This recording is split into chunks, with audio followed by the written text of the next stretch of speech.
Kaparokya, ang pag-uusapan po natin ngayong araw ay patungkol sa natanggap na award ng Pasig LGU led by Mayor Vico Soto at personal nga po itong pinuntahan ng Pangulong Bongbong Marcos. Meaning mga kaparokya ay nagkita nga po si Pangulong Bongbong Marcos at Mayor Vico Soto, and for sure mga kaparokya ay kinongratulate nga po nito ang butihing Mayor Vico Soto. Pero bago natin pag-usapan yan mga kaparokya, kung bago lang po kayo sa akin channel at kung gusto niyo po ng ganitong klaseng content ay makikiusap po ako sa inyo na pakisubscribe ang aking YouTube channel, pakilike and share nyo na rin, nang sa gayon ay mas dumami pa po makapanood ng mga ina-upload po nating video. By the way, ako nga po pala si Mervin, the man behind Kaparokya TV. So yun nga po mga kaparokya, nitong nagdaang araw, nagdaang linggo at nagdaang buwan ay sunod-sunod nga po ang parangal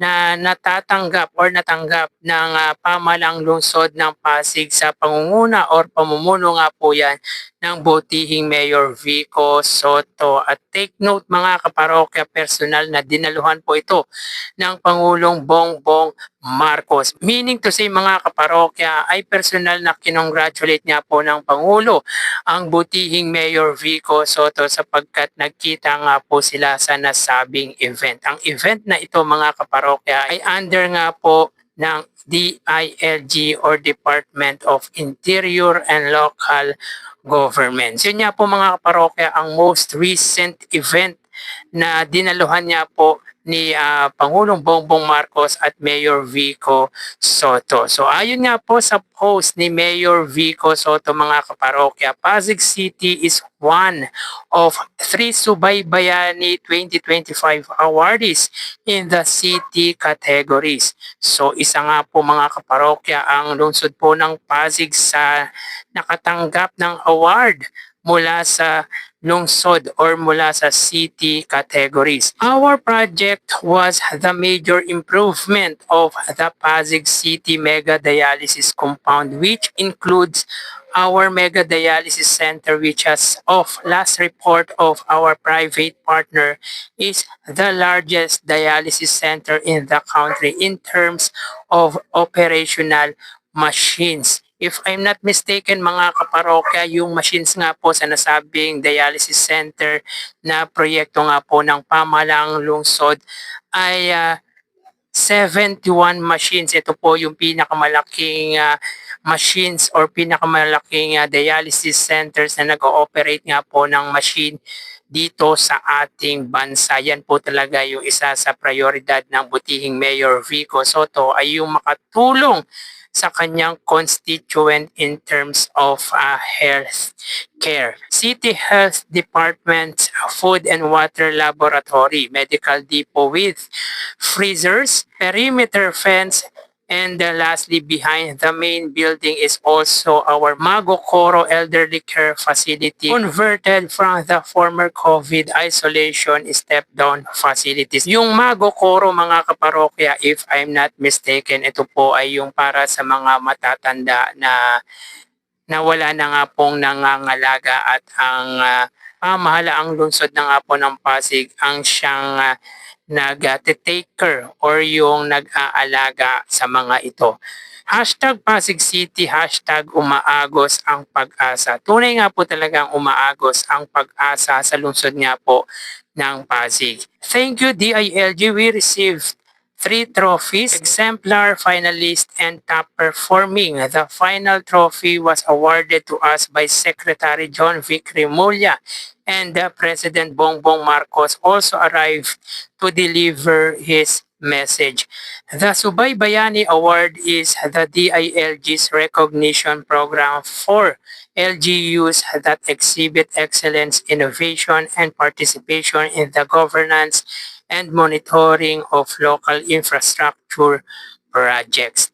Well mga kaparokya, talagang makakatanggap nga po ang lungsod niya po ng Pasig ng ganitong uri ng parangal sapagkat alam naman po natin na malaki nga po ang nabago sa nasabing lungsod buhat ng pamunuan niya po ito ng butihing Mayor Vico Soto. At basahin po natin mga kaparokya ang ilan sa mga nag-comment sa post nga po ng butihing Mayor Vico Soto. Ayon sa comment nga po ni Miss Elsie De La Paz, "This is so because of your honest and dedicated Mayor Vico Soto. Congratulations, Pasig City and its constituent." Actually mga kaparokya, tama naman po si Ma'am Elsie De La Paz dahil nga po sa mabuting paggugobyerno na ginawa nga po ng butihing Mayor Vico Soto, dahilan kung bakit samut-saring award nga po ang natatanggap ng pamahalang lungsod ng Pasig. Ayon pa kay Eugenia Gonzalez Cruz, husay talaga ni Mayor Vico Soto, kahit sana 1/4 ng katangiang magawa ng ibang opisyales at hindi puro pagnanakaw sa kaban ng bayan. Indeed po talaga to mga kaparokya, talagang kung korupsyon lang ang pag-uusapan, ang butihing mayor ay isa sa pinakamalinis or sabihin natin na pinakamalinis na public servant at talagang isa sa anti-corruption champion na pinarangalan nga po ng international. Meaning ay hindi lang po pang local award ang nakukuha or nakakamit ng pamalang lungsod, kundi pati na rin po pang international. Yan ang nagagawa mga kaparokya ng isang mabuti, mahusay na pamamahala ng butihing Mayor Vico Soto. Pero mga kaparokya, kung meron na magandang sinabi dito ang ilang mga nag-comment, ay meron din naman pong hindi maganda, sapagkat alam naman po natin na kapag nandyan si Pangulong Bongbong Marcos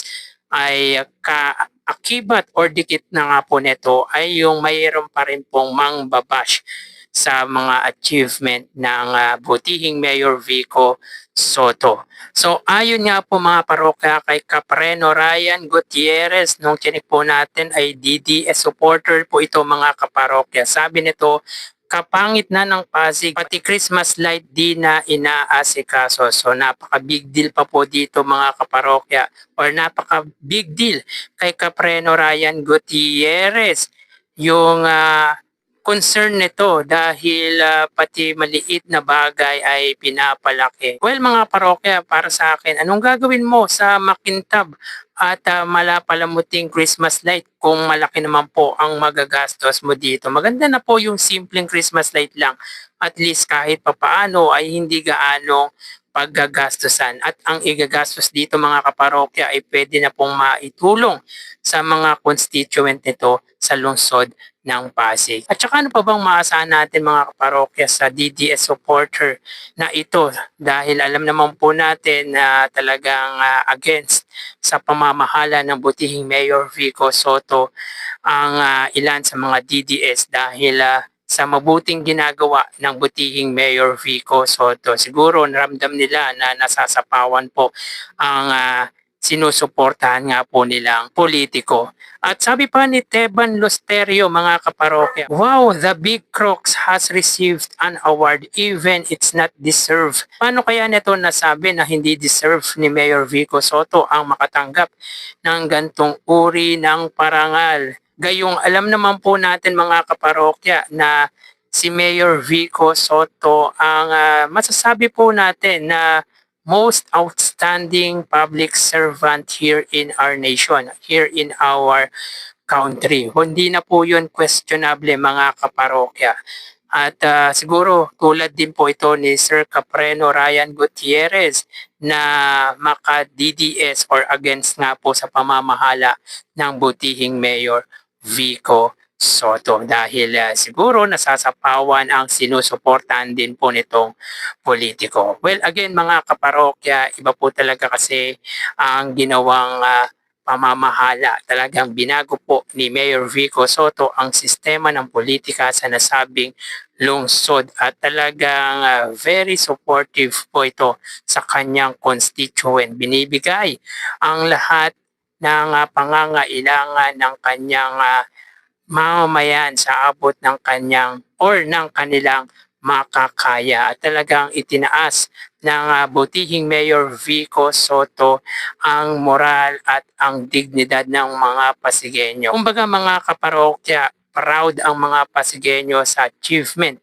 ng pamahalaang lungsod ng Pasig led by Mayor Vico Soto. Yan ang nagagawa ng dedicated sa trabaho. Yan ang nagagawa ng honest at talagang husay na paggugobyerno na inapply nga po ng butihing mayor sa kanyang lalawigan na lungsod ng Pasig. At tulad ng sabi ng nakararami ay sana ay tularan ng ibang leader or ng ibang alkalde ang ginawa ng butihing mayor nang sa gayon mga kaparokya ay guminhawa naman po ang buhay ng mga Filipino. Kung katulad ni Mayor Vico Soto ang namumuno sa ating bansa ay hindi po imposible na umunlad ang ating bayan. At of course mga kaparokya, believe naman po tayo sa pinapakita ng Pangulong Bongbong Marcos dahil sa kanya mga kaparokya ay naungkat ang mga katiwalian dito sa ating bansa. Masyado kasi nilang in-underestimate yung capability ng Pangulong Bongbong Marcos. Partikular nga po yung mga supporters ng dating Pangulong Rodrigo Duterte na ayon sa mga ito ay weak leader daw po ang ating Pangulo. Yon ang pagkakaalam nila. Hindi po nila na-predict kung ano ang kayang gawin ni Pangulong Bongbong Marcos. At ngayon po mga kaparokya, nararamdaman po nila yung bangis ng pamamahala ng ating Pangulong Bongbong Marcos. Well, masasabi po natin na hindi weak at talagang matapang nga po ang ating Pangulo. Nakakatuwa mga kaparokya dahil nagkita ang dalawa sa mahusay sa pagdating sa pamamahala. Yan nga po ay ang butihing Mayor Vico Soto at Pangulong Bongbong. And for sure ay kinongratulate nito ang butihing Mayor Vico Soto. So congratulate sa mga Pasigueño, sa mamamayan ng Pasig sapagkat kung hindi dahil sa kanila ay hindi po muling maluluklok bilang alkalde ang butihing Mayor Vico Soto. Congratulations sa Pasig City at sa iba pang mga city na nakatanggap nga po ng award. So hanggang dito na lang po tayo mga parokya. Magsiingat po tayo palagi. Thank you and God bless.